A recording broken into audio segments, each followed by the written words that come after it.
Hello, my wonderful brothers and sisters. Today is a very wonderful and a great day that this month of February has actually got us today.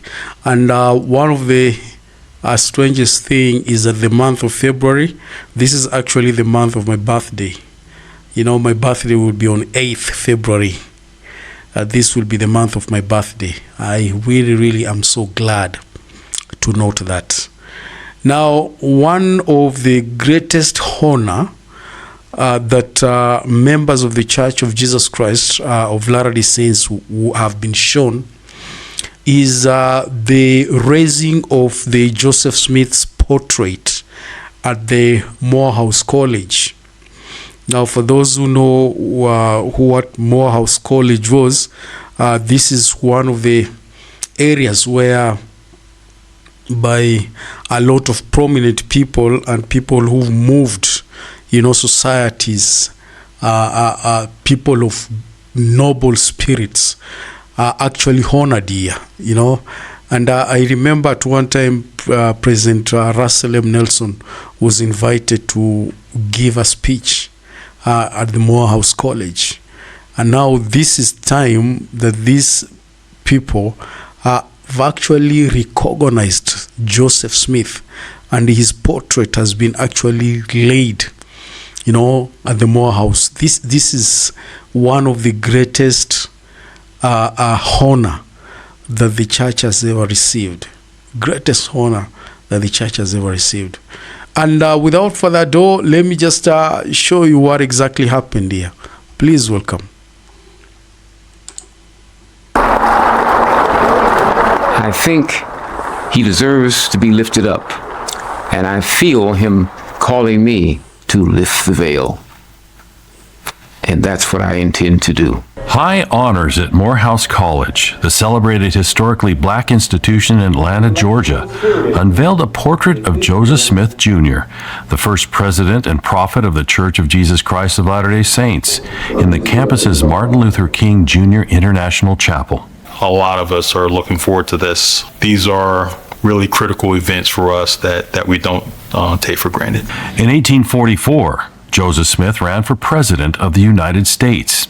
His candidacy was a long shot, but provided him a national platform to advocate for issues important to him and to the early church that still stand up today. Within his very first paragraph is the abolition of slavery. That slavery was a stain upon the nation. It was inhumane. It needed to stop. Joseph Smith's plan to abolish slavery stands among the most morally ambitious proposals. Though never realized, it endures as a prophetic witness to what America might have been. He said that the federal government should purchase the freedom of every enslaved man, woman, and child, and in one fell swoop, end slavery. Think of the implications. If he had won, look at all of the lives that would have been saved that were lost in the Civil War. Descendants of the Smith family who sponsored the commission were there to witness the honor.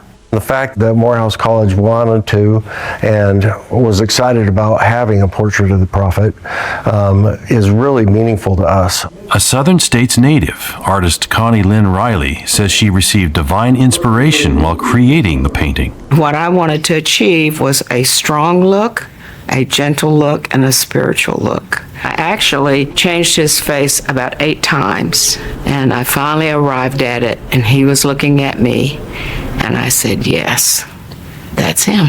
Wow. The church enjoys a warm relationship with Morehouse College and Dean Carter, notably in 2 major events. Russell Marion Nelson Sr., MD, PhD.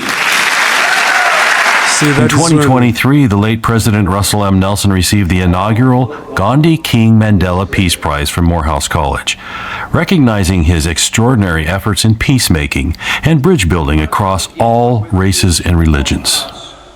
May we, as sons and daughters of God, as eternal brothers and sisters, do all within our power to build up each other, Miss this man. learn from each other, and demonstrate respect for all of God's children. Sure. In 2024, the Tabernacle Choir and Orchestra at Temple Square joined the Morehouse and Spelman College Glee Clubs for a special concert that further deepened the bond between the two organizations. And now another meaningful milestone. The young prophet's portrait joins other celebrated historic figures who envisioned and yearned for a future of racial equality. It made sense to me that Morehouse College would choose Joseph Smith because those are some of the principles that he stood for, not only teaching the gospel principles, but also some things that he advocated for when he ran for president.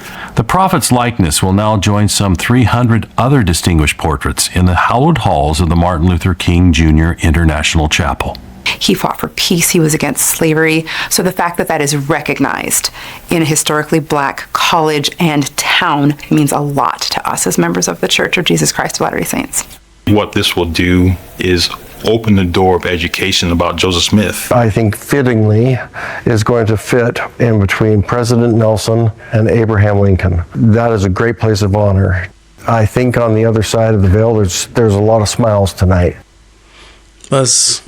That's powerful. That is very powerful. And you remember the Morehouse College actually recognized President Russell M. Nelson.